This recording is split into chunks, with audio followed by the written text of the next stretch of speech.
Welcome inside another episode of Point to the Passer. It is ACC Tourney week, which for Tar Heel fans this season also means it's bubble watch. As of Tuesday night, March 11th, when we're recording, it's looking like Carolina will need three straight wins to snag a spot in March Madness.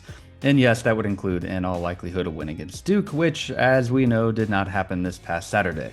Although it did look like it could at times. We'll break down this past weekend's Duke game, which felt a bit like the season as a whole compressed into 40 minutes of game time. Jonathan, you and I were texting a lot about that, and discuss what we hope to see and what we expect to see the next few days in Charlotte. So, Jay, how are you holding up after last Saturday, first and foremost? Tough loss, but not unexpected given how the season's gone, and Duke is a powerhouse.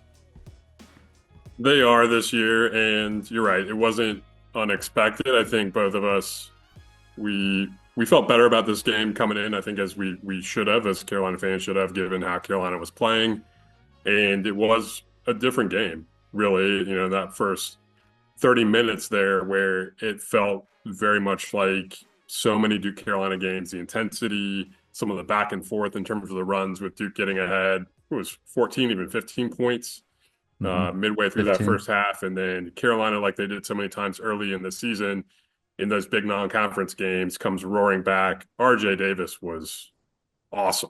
So fun. He was, yeah, he was spectacular during that stretch, which so happy for him in that moment. I get that the result was not what he or the team, certainly the fans, wanted, but he put on a show there for that stretch. And some of those shots was taking, the difficulty, for one, the fact that he's got Tyrese Proctor, who's given him problems over the last year or so, especially at 6'5". He's got a lot of height and length on him. And I mean, he's hitting dribble step backs from way deep late in Mm-hmm. the shot clock. He had it all working. And the Smith Center from TV, it just looked like it was absolutely rocking. You get that lead in the second half, and I started to believe, and uh, there was that point there where I think we got up by what, 7 points, and Mm-hmm. was like, all right, like let's keep this going.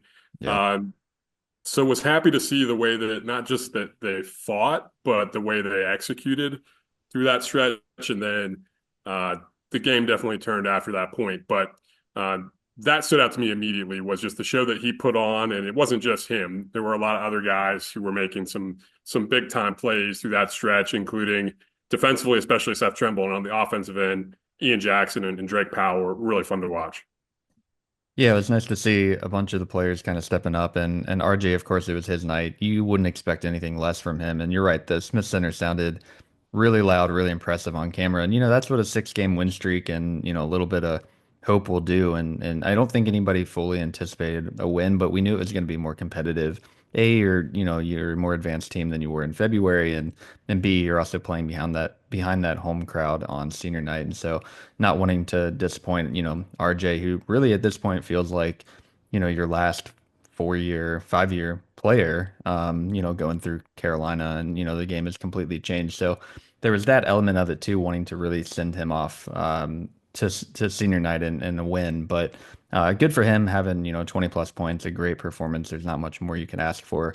Some of the takeaways, during the game, you and I were chatting a good bit about this, but near the end, it was very clear that we were not able to keep up with Duke's talent, Duke's length. We got out rebounded pretty bad.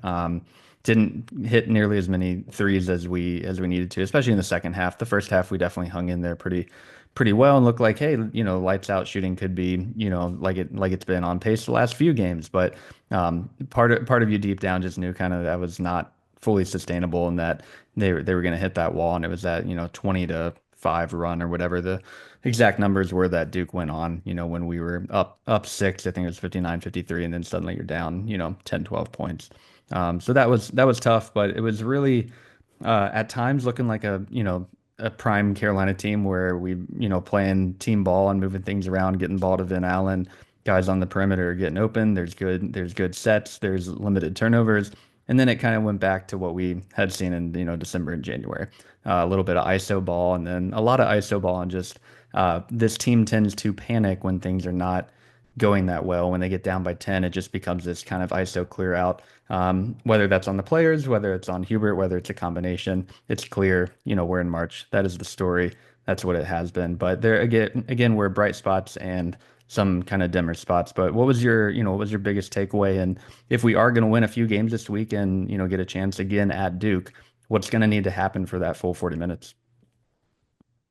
Yeah, I think you bring up a really good point. I mean, I do think it is probably a combination. We've seen this, like we talked about, we saw this 2 years ago where it was pretty similar, where there was a lot of ISO ball, a lot of the guards having to take very difficult shots. And that was even with having a post presence like Armando Bacot in the middle. But we did kind of revert back to just a lot of dribbling the ball up top, a lot of isolations, a lot of later shot clock, very contested shots, versus what we had seen earlier, where there was at least more movement, more off the ball cutting, those types of things. And then getting the ball to Lubin. I thought that Lubin, during that stretch where we did go on a run, did a really good job of making contested, tough twos inside over bigger players, whether it was Flag, whether it was Malawach. Like he was pretty impressive with some of the shots that he finished. Um, so I don't know. I mean, I think to me, there's just got to be a counter. There's got to be a clear counter, whether that's a set play or a series of set plays that Carolina runs in those situations that breaks the cycle, right? Because it feels like one possession after another, and it starts to compound. It starts to weigh on the team because if you're not getting stops on the other end, that becomes magnified, and then each possession it gets a little bit more tense, more tight, and we just weren't getting good shots during that entire stretch. And you go on one of those droughts. So there's got to be a counter. I don't know at this point in the season what the answer is to that. Overall, I think Carolina was running much better offense coming into this game. I will say that Duke they're one of the best defensive teams in the country for a reason. They're number two, I think, by KenPom at this point in the season, and their ability to just switch everything just makes it really difficult. And so you're just going to have to hit tough shots against Duke. That is part of it. I want to say it was like 4 assists in the first half. There's so few. Um, so we were shooting really well at that point. I want to say we were over 50%, even somewhere in there. Can't remember the exact number, but both teams were honestly shooting the lights out. I mean, Mhm. Duke's throwing up that first shot from Khan at the end of the shot clock where he just has to toss one up, goes in. They're Yeah, getting bounces. they RJ were. had one that hits off the heel of the rim in transition that just dies. And you're thinking, there's something going on tonight. So all that to say, there were a lot of tough shots Carolina was making too. And you have to do that, but you have to figure out ways to rotate the defense enough to be able to space the floor. And I guess the other piece of that down the stretch was you got to have your floor spacers in the game. And I get that Ian Jackson is coming off the bench to start the game, and I'm actually okay with that at this point in the season. I think I like the starting lineup that we have with Ian and Seth coming off the bench, Mhm. but you can't go long stretches without one of your top scorers when you need scoring. Not just scoring, but he is one of your best 3-point shooters, and he's one of your best catch and shoot guys. Plus, he can also isolate and step back from three. So you got to have him in there. You need offense. I understand that he's not to the same level defensively as a Drake or a Seth, but he's got more height and length than Elliott. And so I think that was one of my takeaways was some of the roster management down the stretch. I would have preferred to go with Ian for the offense over Elliott at that point, because RJ had a really good stretch there when Elliott was out in the first half with foul trouble, and he's done pretty well with being that lead guard and facilitating. That's the direction I would have gone, or at least once we kind of got in a rut, then you go to that, right? Or on the other end of it, Seth was doing a really good job of disrupting on defense. And if he's not getting fouled by Colin Knippel and not getting called, getting run out opportunities, right? And so one of those two guys needed to be impacting the game on one end or the other, or both to some degree. And so that's where I felt like Elliott just played way too much in the second half, where his size was just an issue with RJ together against Duke, especially. It's just not a good matchup. So I think matchup specific with Duke, I would like to see some of the bigger guards in there and guys who add clear value in a way that Elliott's playmaking, Duke's defense disrupts that in a very specific way. Like we said, very difficult to make assists. He was forcing a lot. in this game. So again, that's not a knock on Elliott. It's more the matchup. I would have gone with one of those two other guys for longer stretches. Yeah, I agree with you. And it's not a knock on Elliott, but it's also something we have seen from Elliott in terms of his struggles this season and making Yeah, some of those plays. So it's just amplified it, when you match up against a team that is as good as Duke.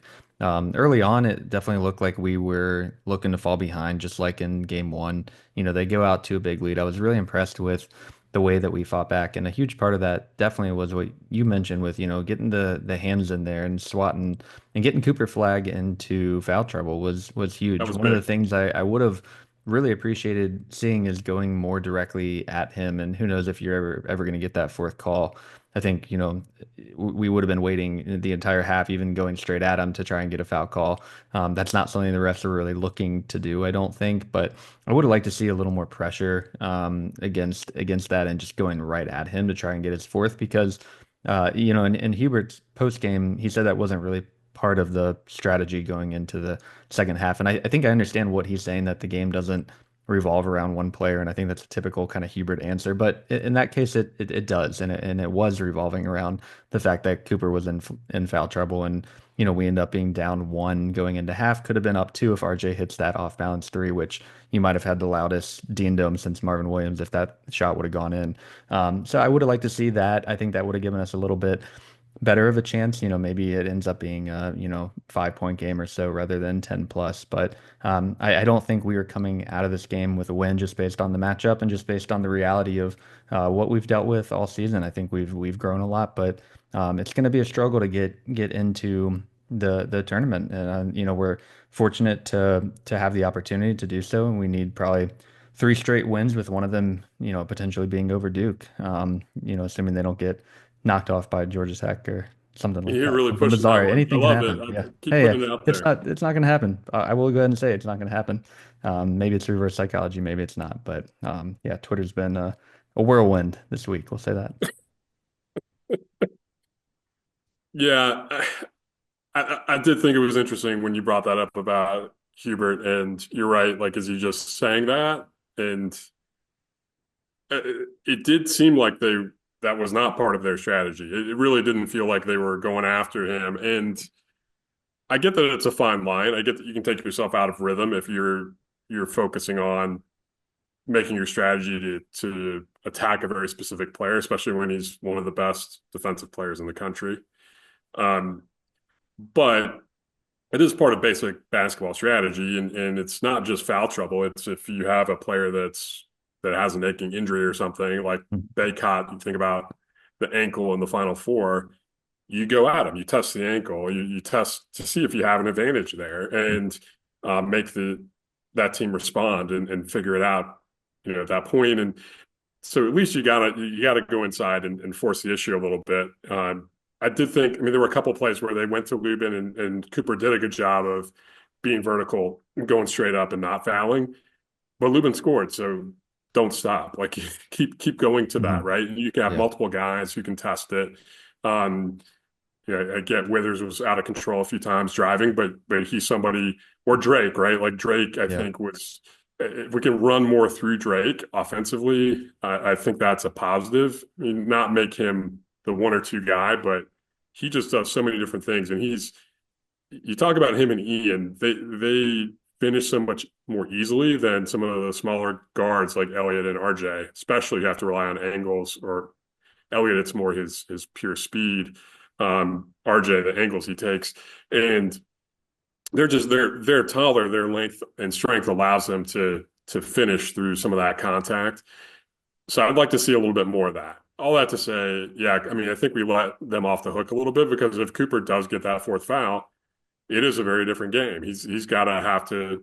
He's maybe not as in rhythm, or at least not in the game as much, and that does change what they're trying to do, and it does put more on somebody like Con Knipple or Tyrese Proctor, both who played well. But it makes the matchup easier. So I don't really understand that just in terms of how that's approached from a interview standpoint. I don't need to. Hubert has his own style. I think my take on it is I feel like he makes it harder on himself sometimes Hmm. than he needs to, just in terms of then what the perception is, or um, when there seems like there's a really just straightforward answer, we can just sort of move on. Like in that case, Yep. and kind of like maybe there was another reason why they didn't do that, right? There might have been. There were other things going on in the game, like RJ was cramping, other things like that. Um, so anyway, that's a like side thing where I don't focus too much on the coach speak aspect of it. I just do think he makes it a little bit more hard on himself than he needs to at times, and that's one example of that. Yeah, we hung in there and say we would have gotten a fourth on Cooper. When Malik Brown hits a three and then hits another, you just know it's not your night. Yeah, that's one of those that it's so frustrating. Yeah. He has four on the season. Two of them were in that game.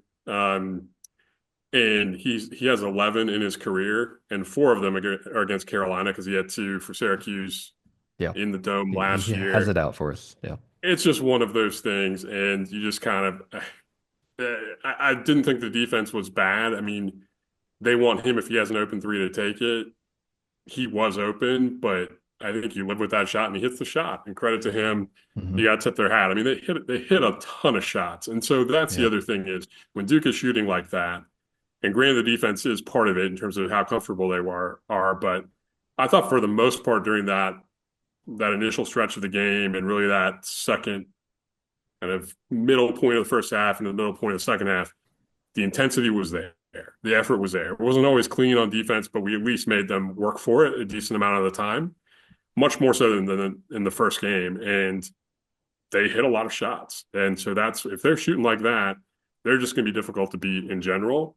Um, so you hope that we can stack these two wins here and then see them again, and maybe we can duplicate some of the things we did. Maybe someone like Jalen Withers, who didn't shoot it as well. You need him to have more of an impact from that stretch four spot. Um, that's a piece you'd like to see, and then maybe somebody like Ian can complement RJ with a big game, those types of things. But it's a tall task. You've left Mhm. yourself the hardest possible way to get there. You basically, like you said, have to beat Duke. So that's 3 games in 3 days, starting tomorrow on Wednesday. Um, and then if you've won 3 games, you might as well win the fourth one and just make sure, right? Like if you're already in the Yeah. championship, Just take care of let's business. go finish it. Which you're predicting. I saw on Twitter. I thought that was a Yeah. bold move by you It's a, to it predict was that a Carolina was going to ludicrous win the move. ACC It's a tournament. ludicrous move. I'm crazy. I don't know what I'm talking about. Only UNC fans do this. I've heard it all this week. I was just trying to support my team, man. If you listen to the pod, we keep things pretty real. I'm not convinced we're going to win the ACC tournament. If you listen to anything this year, I'm just hopeful. Yeah, I mean, you're a fan. You want us to win. You fill out a bracket. It's a fan Right. bracket. The funniest thing was a NC State fan that came at you and said that you were a typical UNC delusional fan, which I was glad that I had not finished Yep. my making my coffee because I would have spit it out everywhere. That's always a classic one when you Check the get mirror, bro. delusional Check the comment mirror. from State fans. Yeah. Yeah, that one got a quick double take for me, for sure. Well, that's why I replied, said tried to pick y'all, but didn't Right? see you on the bracket. Yeah, I didn't. Did I miss something? Like, New format? Y'all switch conferences? Everything's changing so yeah. quickly. Are you not here anymore? We didn't see you there. We didn't see Yeah. you. Yeah. You will be missed. Not by me, to quote Ryan from The Office, but you will be Yeah. missed. I think so. This is actually why we actually recommend a drink of choice at the top of the show is for everybody just to chill. All right. Like it's not that serious. It's not that I deep, was man. surprised by it. Yeah, it's not that deep. I was surprised but not surprised, to be honest. We've been on Twitter long enough. We know what it is. We know what kind of fans are there. We provide a pretty level-headed take when it comes to the pod, and God forbid I tweet out a bracket of some predictions that my best friend and I literally did over the week, and I've known him since I was 5, and we scribbled in some stuff. I mean, this is not an official bracket. I wrote all this in like the Apple Paint marker on my iPhone and then tweeted it out. But If you post it, it's official, man. it's official. Yeah. Yeah. You'd think I work for the team or something. Jeez. It's Yeah, provided that some was good that was pretty entertainment, that's for funny. sure. Yeah. I did not expect when you posted that, and I expect it to become the thing that it was. But it's Yeah. also that time of year where everyone's now finally locked in on basketball, right? Yeah. We're Yeah. That's exactly it too. mid-February, especially Yeah. March. Football's long gone and everybody's focused on basketball. So I think that's part of it Yeah. too. And whether we're bubble or not, the target's always on UNC's back come March. 100%. Yep, absolutely. So the other thing that took over Twitter this past week and that we definitely have to touch on was, Coop's had a great season. All right. Have no problem with him. Is he an obnoxious Duke player? Sure. We're not even getting close to villain status. We had this discussion last week about Filipowski, et cetera. He's just a good player, all right? Coop is just good. He is what he is. We've seen it all year. He's a front runner for player of the year. He gets ACC player of the year. Got it. His mom, however, decided to steal the spotlight in the very final moments of the game. A lot of opinions out there on Twitter and elsewhere. Jonathan, I want to get your take on it because you were the first one to kind of point that out to me. I'd seen it in passing, but again, I was kind of tuned out at that point in the game and just frustrated about the loss. But give me your 2 cents on it. What you got?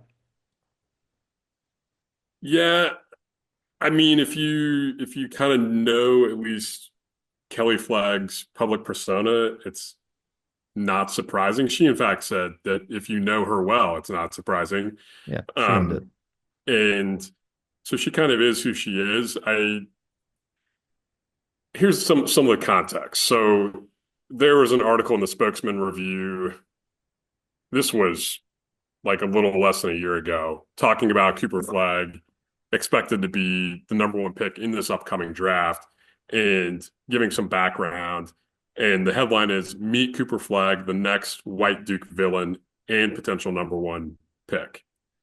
And like you said, I mean, I don't think that the consensus that of Carolina fans that we've talked to isn't really that there aren't too many that are like, oh, I just can't stand Cooper Flag. It's more like, yeah, he's really good. And outside of that, he's going to have his one and done year at Duke, and we Yeah. hope they don't win the national championship. But they've had the year that they've had. They're the number one team in the country going into the tournaments, and yeah, it's been really impressive. And but that's about it. Like in terms of villain status, Hmm. it's not like you're saying. It's not Grayson Allen. It's not one of these guys. Part of it is you kind of do need the multiple years. I started to think about this. I was like, is Hmm. there really a Duke villain that was only there for 1 year? And Mm. it was kind of hard to think through. I couldn't really come at somebody right away. I mean, maybe Jahlil Okafor to some extent. They won a national championship, but he wouldn't be somebody that would come to. That's kind of reaching, to be Yeah. honest. Yeah. It's kind of like Um, left in the old days of college basketball. Develop the villain. yeah, the one guy, and it's more because of a specific play, and your scar is going to start burning, is Austin Rivers, who was a one and done, who had the shot, obviously, to beat Mm. us and upset us at home on that last play. Zeller, I wish you could go back in time and just put your Take arms up. take a step forward too. Like that Yeah, shot's coming. The whole world knew. I love Tyler Zeller, and he's great on the broadcast with Jones Fantastic. now. Yeah. Um, but that's that one of those moments where I'll never forget. I think it was probably Jay Williams, was like hand down, man down, and or Doug Gottlieb or somebody, the now coach of your Green Bay. what is it, Green Bay, Wisconsin Green Bay, Yeah. and radio personality. Anyway, that's kind of getting off topic, but um, yeah. So Austin Rivers will probably be that guy. I don't think we'll look at Cooper Flag that way. I think we'll probably look more at did they win a national championship, and then beyond that, what does he do in the NBA? But his mom was definitely thinking that way. And in this article, she talks about a couple of things. Number one, it's talking about how the fact that she became a huge Duke fan when she was in high school, and she was a huge Christian Leitner fan to the point Surprising that, nobody with that note. right, like Absolutely nobody. I think pretty much what I learned about Kelly Flagg from diving deeper a little bit more was she's pretty on brand Yeah. for kind of Yeah, what you you would can have her. expect, whether that's kind of a stereotype of what you would expect or just what she puts out there. It's pretty in line with that. So she wore number 32. I imagine that's why Cooper wore number 32 in high school, I think, and or maybe for the AAU team, one of those, he was 32. Anyway, so there's that. And then they sat him down and had a conversation. And Kelly says, we explain the gravity of the situation being going to Duke. If you choose this school, you're about to be the greatest hated white Duke villain. That's a huge statement. Um, and interesting to me that white has come up multiple times here. Hmm. I'm not really going to unpack that part of it, but it's just like that's that Stick part to is sports, Jonathan. Stick to sports. that part is coming. I'm going to talk about it a little bit more because then Cooper's asked about what it would mean that he would be the first number one pick since Indiana's, uh, he could be the first white American pick number one since Indiana's Kent Benson. Cooper says that's a surreal feeling knowing that that's history in a way. I definitely take pride in that, but I even take more pride in coming from Maine. Going first is something I dreamed of as a kid. I'm definitely working towards that. And so, like this element of white pride, there's just a lot of stuff there. The but also just this idea of being the villain as well, and it doesn't really align with the reality, right? Of being a 1 year guy, especially in a year where Carolina's been down and these games, while he performed well on both and they won, it wasn't like they came down to the wire. It wasn't like we're gonna talk about these games probably a lot in a vacuum going forward. So I think there's a piece here that she's making more of it than is actually happening. The other piece was, I think it was Son of Dell on Twitter was talking about how he had a couple of teammates that were sitting near her and said that like what she was saying happened didn't happen. So I think there's a real possibility that the way she's describing the scenario, even her experience in the Smith Center, her perception may not have equaled reality. Also, I do think there's a piece around like people who tend to be instigators also can be the first to cry victim as Hmm. well. Oh yeah. So this all just seemed very on brand for her. I wasn't surprised. I No. also was kind of like, all right, I'm ready to move on and talk about something else because I don't really have time to really think about you. To be honest, like that's just um, it's kind of ridiculous for an adult and a parent to be. It wasn't even the acting in the moment. Like I didn't even think much about that. You're celebrating. Hmm. It's intense. Yeah, same. It You was the said a doubling curse down. word, whatever. It's the way you responded after that that told me pretty much everything I needed to know about you and what we kind of already expected about um, their family and why I'm happy that they're at Duke and not at Carolina, to be Yeah, honest. Duke can have them. I had similar thoughts, and we will uh, let me speak on this real quick, and then we'll move on to a little bit more of the ACC tourney talk and assessment there. But the only thing I'll say about it is that the whole classless a-hole comment on Facebook really unnecessary and also just kind of a lazy, bad take to stereotype an entire fan base. And that goes for any fan base. I'm not going to say all Carolina fans are great. They're not. We've They're seen not, our yeah. our, our fair share of bad apples here. Not going to say all Duke fans are great. They're not. Fair share of bad apples there. A lot of it's about perspective, but like it just showed a little bit of immaturity in my mind and just like you don't you don't need to stereotype it just based on like one or two things you might have heard. A lot of people, last got out on Twitter and started pointing out like those Cameron crazies last year yelling at RJ, saying they wanted to kill him. All right, like let's not be say that we're the perfect fan base over here when all this is happening. Also just kind of a tangent. Like as parents, cheer for your kid. Don't put other kids down. In my opinion, like sure this dunking on your head or what was it? Is it shot clock violation? Is that what that other motion is?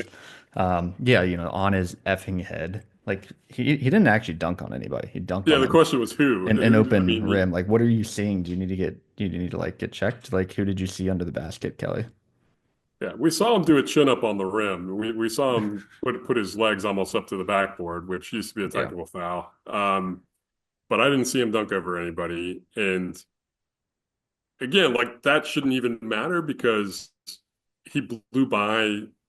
I mean, he blew by the entire Carolina team on that play, dunks it, punctuation point. Yeah. And it's funny how we seem to end up at the end of these games so often talking about not so much the play, but then what were the antics related to the rivalry and some of the other, whether it's players, coaches, now we're talking about parents related to Duke. It does. I mean, the rivalry is never going to be boring. In part for that, there's always Yeah. going to be stuff like this Fan that happens. that's another part of it is that fans wanted something to cling on to. And like her thing was not the best look, but I'm with you. Like in the moment, it was what it was. I'm not really that upset about it. I'm more upset about the doubling down afterward, and that's where like you pour a little fuel onto the fire that was kind of burning. And what was said was way worse than anything that happened in the moment. I mean, it 100%. was just like, I mean, this is okay. You Yeah. Here's the okay? thing too, Like, though. Like Cooper does invite it. All right. He's out there. He's a trash talker. Like yeah, he's playing his game. He invites it. He loves it. He thrives off of it. So you don't need to go out there and defend him. He's not 17 anymore. We know that much. He's turned 18 as of December, and then he'll at some point turn 19, and he was 16 before that. she did say He's he was actually 18, and I was he's like, wait, actually he is? 18, Are so we he's an sure? adult. Are we sure? You don't need to come to his defense anymore. Cooper's a big boy. He'll be all right. That's also the part that bothered me. So just like, they're behind the bench every game cheering him on, but like cheer him on. Don't put others down. So that's all I got to say about it. It was, a lot of it in good fun, but once she doubled down on it, I was just a little frustrated by it. Yeah, I was cracking up. I mean, the reactions from Carolina fans was great. Andy Bagwell's reaction on Twitter was awesome. It's like, come on, Kelly, I had things to do today. Like, It's exactly how I felt. I'm supposed to have a productive day, and I get sucked into thinking about all this and reading everybody's reactions. So, if anything, it's a nice break from politics and other news that everybody's caught up on. So, oh yeah. yeah, I guess it's still a step above, the rest of the world sometimes. Maybe, although it It's seems to be close. blurring It's lines. close. But So, yeah. yeah, so maybe we'll see them again in the tournament. I mean, I think if nothing else, now that on that stage she had her moment, I imagine the cameras are going to find her this week. Oh yeah. I would expect, Yeah. regardless of who they're playing, I would expect to see a Yeah. lot more of Kelly Flagg. Yeah. For sure. Yeah. We'll see what we get. So now that we're recording and it's ACC Tourney week, and it feels like we uh, don't know how we got here so quickly. We've had our ups and downs this year. We need 3 wins in a row. What are your keys? We've talked about a lot of it, but just to kind of wrap up the show today, what are your keys to victory, and not just the first game here against Notre Dame, who squeaked one out against Pitt at the last second. I know you're just heartbroken for the Capels and not being able to face them in the ACC tournament. The Cal game versus VT goes to overtime, double OT actually, and Cal ends up pulling away. And then we've got actually as we're recording, we've got Syracuse and FSU. See if Leonard Hamilton can make a little run in the ACC tournament as his farewell. But focus back on Carolina. First game, you got to take care of business is Notre Dame. Yeah, I mean, I think what I would say is first of all is flush Saturday. Saturday is a unique situation against a unique team in terms of how they Sure. play defensively, and so my goal for them would be to get back to the way they were playing leading up to that game. Again, I thought they played really well in that stretch there in the middle of the game. So there's are some things that you can kind of take away, I think, and continue to move in the direction they were. But the ball movement, the passing, that Virginia Tech game, I think they had 23 assists, somewhere in that number. So that's what you want to try to get back to against a Notre Dame team that isn't nearly as good defensively as Duke is. And I think you can take advantage of that. And you want to do that early in the game. This is not a game that you want to have happen what happened in South Bend, which is you get a lead, you get kind of 8 to 10 point lead, and then you let Notre Dame back in the game in the second half.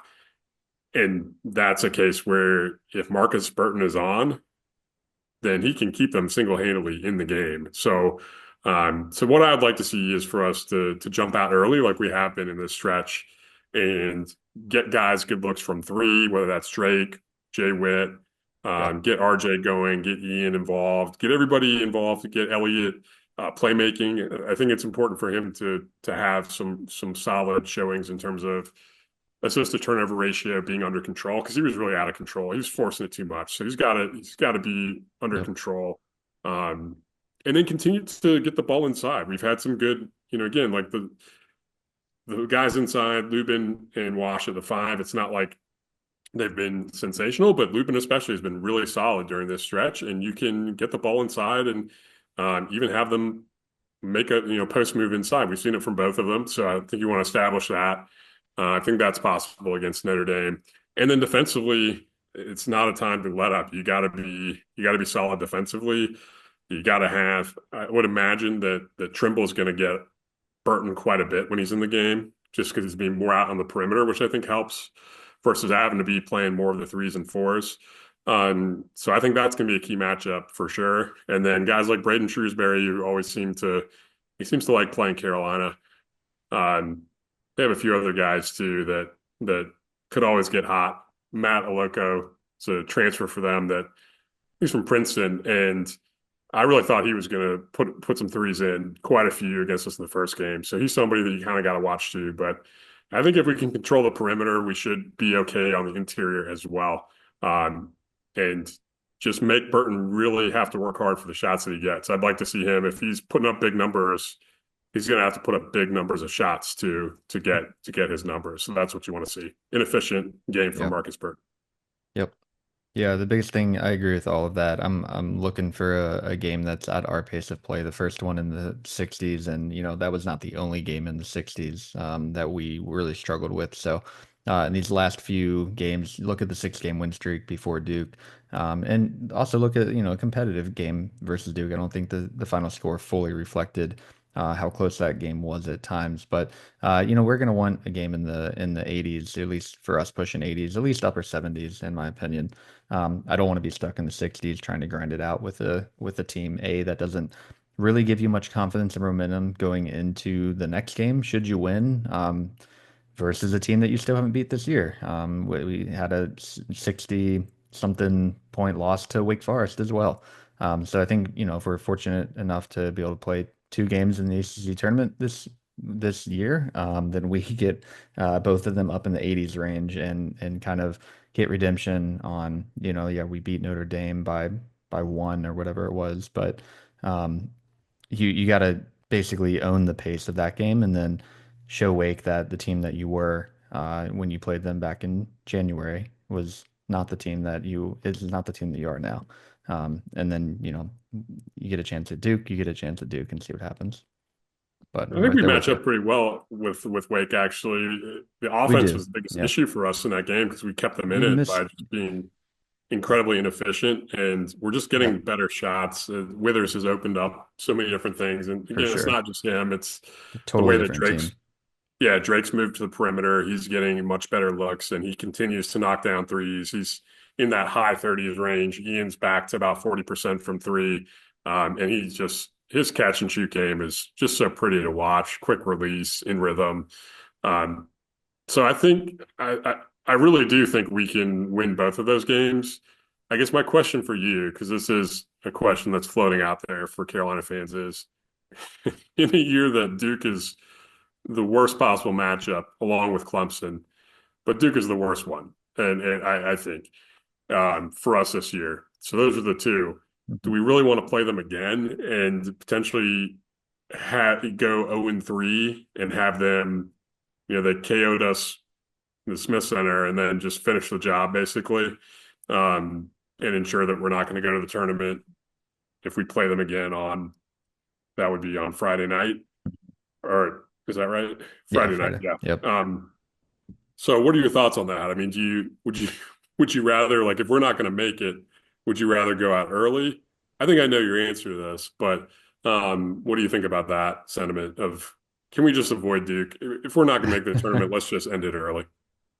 Yeah, I personally I want to face them again. I know a lot of people may not want to. I just don't write anything off until it's done. Clearly, as seen on my bracket, that's very public and out there. Anything can happen. So I stay hopeful. And do I think that we will go 0-3 against them? Absolutely.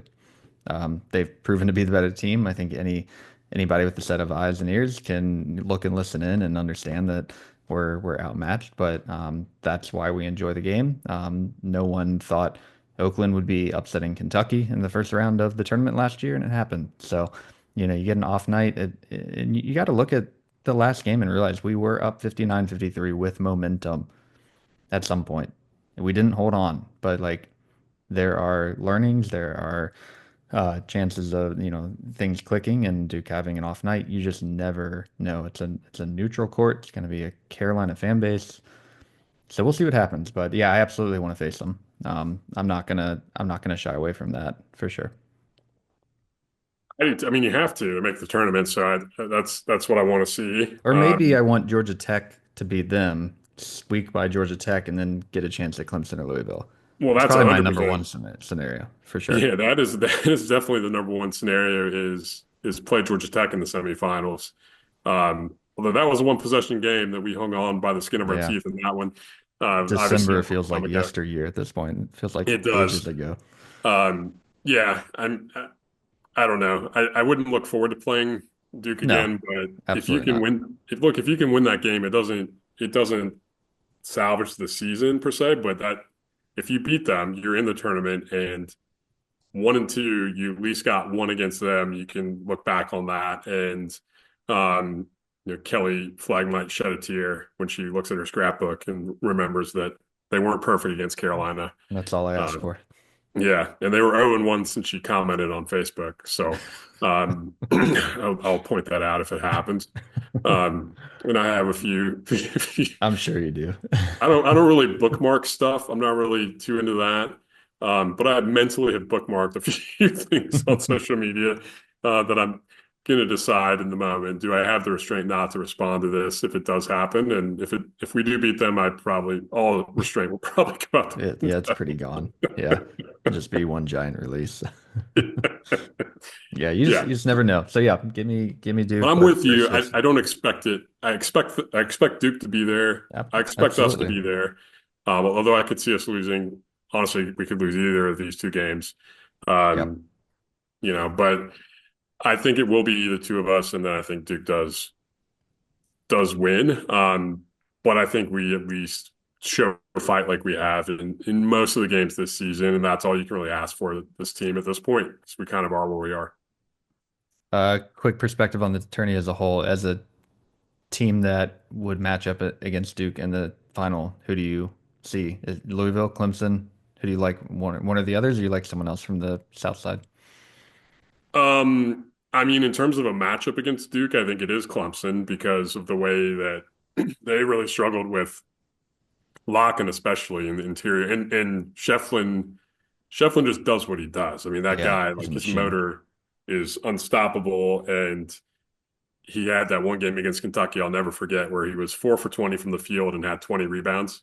Yeah, Just like just wild numbers. So he can dominate a game just on the backboard. So I think he neutralizes their advantage on the glass and lock in.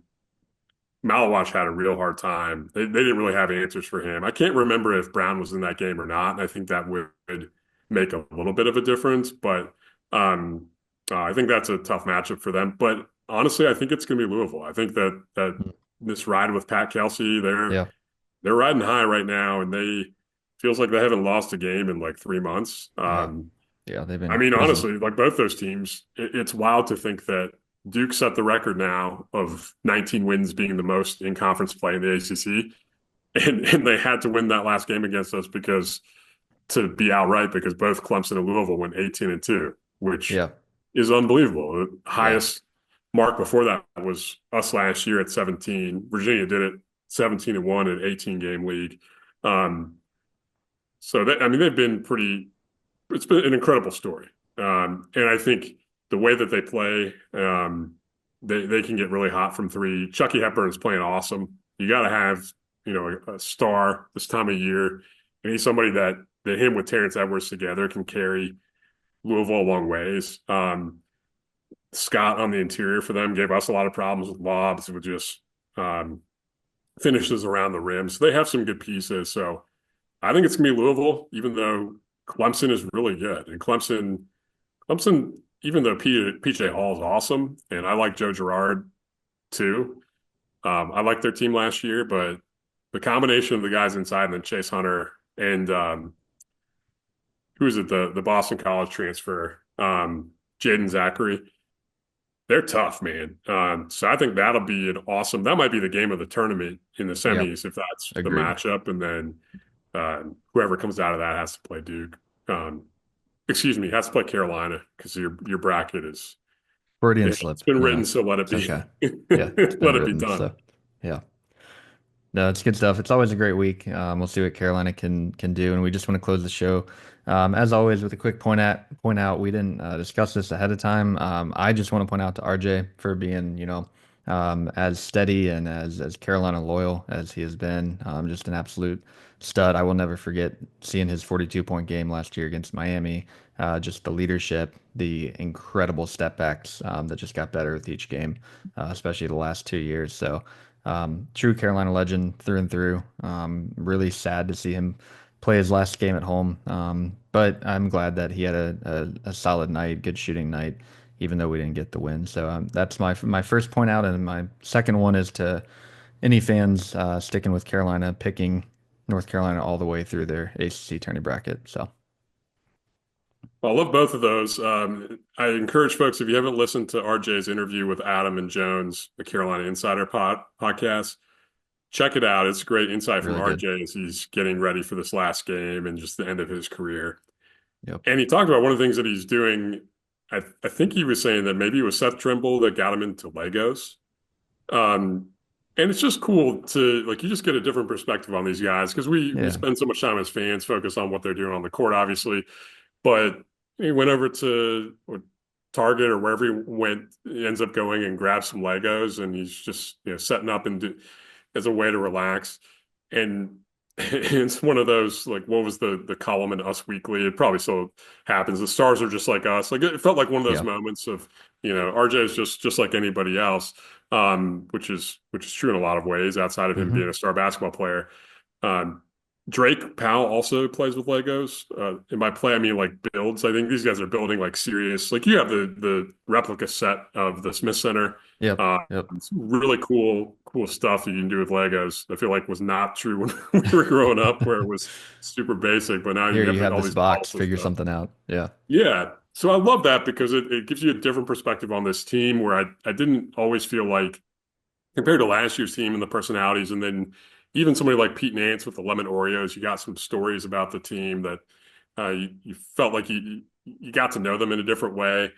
So there's that, and then I'm pointing out to Jalen Withers' dad, who has been Love I that. think we touched on it, but he is just like he's taken over in the Carolina fan sphere, I think, and just as a fan favorite now because he's running Jalen Withers' Twitter account and the fact that there was never any sort of mention of like this is happening. All of a sudden, Jalen Withers' accounts just popping up left and right, and Armando and RJ and others saying like there's no way that this is actually Jay Witt. Like we know him. This is not how he talks This or doesn't types. this doesn't sound like him. Yeah.